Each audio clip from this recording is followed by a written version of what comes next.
I went into the Silent Hill 2 trailer with an open mind, hoping that this game would be able to somehow carry the legacy of a fantastic horror experience game like the original. And after watching it, I was like, it's kind of weird how they did these things to it. It almost makes you feel like there's something else involved with it, like there's another party injecting themselves into the mix, because this isn't normal to make this girl look like this.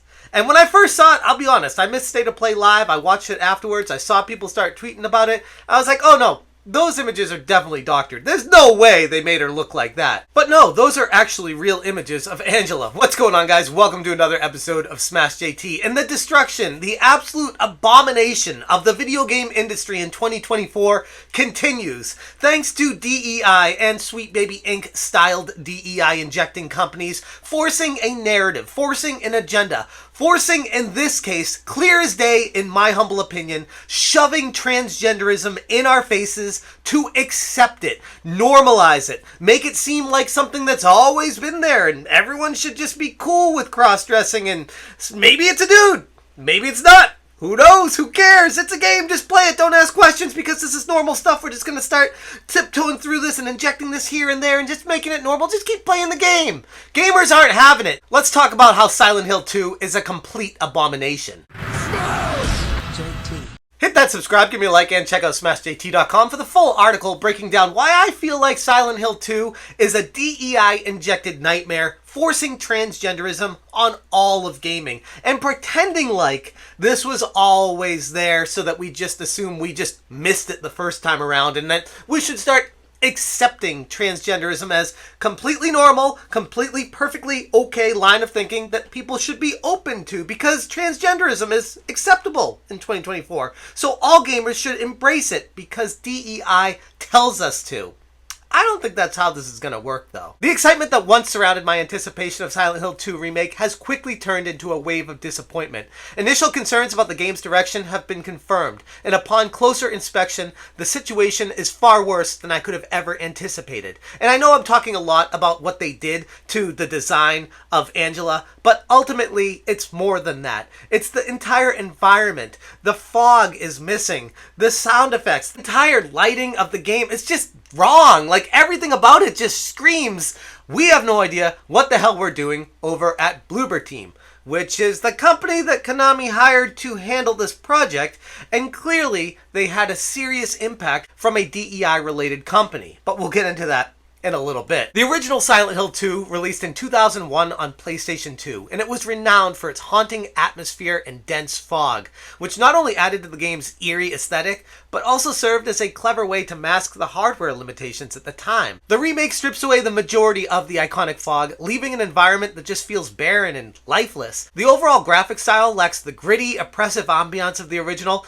and replaces it with a clean and almost sanitized look that fails to evoke any sense of dread while I was watching it. To be honest, it's not even good graphics, especially when you compare it to, like, well, I'm playing Final Fantasy VII Rebirth. Still, yes, I know, sorry, I'm multitasking with other games right now, and I just compare it to a game like that, and it's just like, how? How in 2024 do we have a AAA full-price game coming out and the graphics look like this? Character designs have also raised a few eyebrows, and as some people have been pointing out on Twitter, the raised eyebrows are pretty damn heavy, because holy crap, did they enhance the eyebrows on Angela. These are massive, dude-shaped eyebrows. Angela now looks drastically different, and not in the way that serves her story or her character development. Instead, the changes feel like it's forced and out of place, further detracting from the game's emotional impact. It really makes you wonder exactly why they decided to go the route clearly of intentionally designing her to look like a transvestite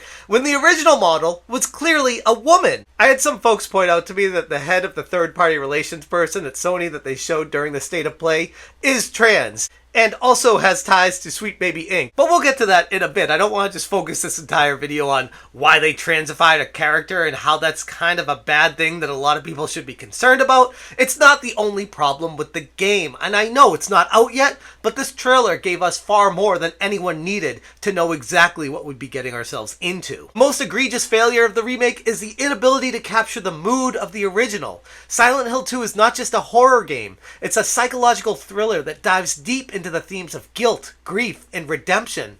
The scariest part about the presentation here is just how awful it looks. The original game's atmosphere was the perfect blend of unsettling silence, eerie sound effects, a haunting soundtrack, and watching the trailer, it feels like the remake seems to have forgotten everything that matters when it comes to creating an atmosphere for a horror game. Like, I know the game company that worked on this, Bloober Team, they've worked on this genre before. It's not their first attempt, but they also haven't really proven themselves. A lot of their games aren't that good outside of The Observer, which I enjoyed. Everything else is just kind of like, meh. The involvement of a Sweet Baby Inc. style company in the remake's development should come as a surprise to no one, given their track record. Hit Detection was brought on to ensure it fits an agenda. Known for their involvement in various controversial projects, their influence is evident in the remake's sanitized approach. Characters like Maria, who played a significant role in the original's exploration of James Sunderland's psyche, now appears overly polished and devoid of the raw, unsettling qualities that made them memorable in the first place. Learning the Law said on Twitter, Bloober Team has hired Sweet Baby Inc. 2.0, Hit Detection, a sensitive consulting company for Silent Hill 2 Remake, plus ESG Konami.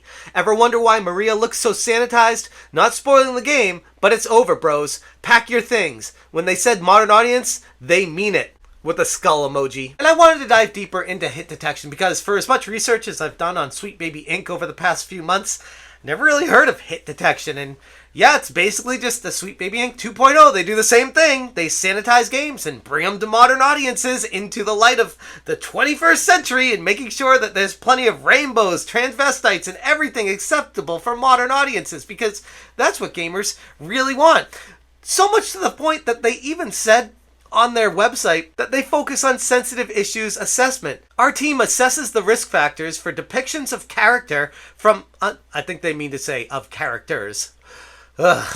Characters from underrepresented groups, themes, and potential community reactions. So even with that right there, they're basically saying we are injecting something into a game that we know is going to be rejected by masses of gamers, but it doesn't matter to us because we want to make sure we get that agenda and narrative shoved into the game, and we will deal with the backlash because the ESG score is too important to make sure we get the funding from BlackRock and Vanguard. But unfortunately, this shift resulted in a watered-down version of the classic, sacrificing depth and authenticity for the sake of, well, all that many online can only presume, an agenda to make it more socially acceptable to insert the idea of trans everywhere possible in gaming. And gamers are not having it. I had someone on Twitter share with me a screenshot of someone asking AI to check the image and which one is female. And AI, it looks like that's ChatGPT's symbol. Can't even tell if the image on the left is a guy or a girl. That's a problem, especially when the original, it's pretty obvious. Now, I have had some people hit me back with, well, it makes sense for them to transify this person in the game because of the psychological trauma that was dealt with at a young age, and maybe that was the result of it. And I could actually kind of see that angle of it. It would make sense, except for when you take into account everything else that's happening right now. You can't help but think that, I don't know, these game companies are taking every opportunity to transify or gayify or do anything about these characters to make sure it's diversity, equity, and inclusion, to make sure that they qualify for ESG funding. It's too convenient. And all of these DEI-styled companies and advertising firms stick together. It was classic seeing black girl gamers chime in on the official PlayStation tweet advertising Silent Hill 2, saying that they can't wait for the game because, of course, they want to promote a game that had DEI injected in it. It's kind of funny. I had people being like, black girl gamers didn't have anything to do with this game. Why do you even point them out? It's like, you need to connect the dots. Put lines from one to the other. They're all protecting each other behind the scenes. It's pretty obvious what's going on right now. The Silent Hill 2 remake looks like a missed opportunity. A project that could have brought a classic to a new generation instead looks to tarnish its legacy. From poor visual choices to a lack of atmosphere to misguided character redesigns and an overreach of sensitivity consultants, the remake fails on multiple fronts. This is not me trying to be a bigot. This is me not trying to be a horrible person. It's just like, no, I'm looking at it for what it is as a gamer and seeing what's transpiring right now and just giving you my honest thoughts.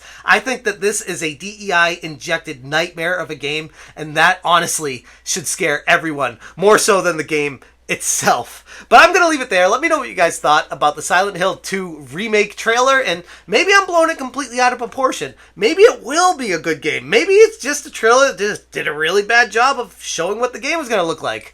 I'd like to think that, but prior history has taught me better, unfortunately. I'm going to leave it there. If you want more information or the full article, check out smashjt.com. I will link this in the description below. Thank you guys so much for watching, and as always, you stay smashing. Smash J.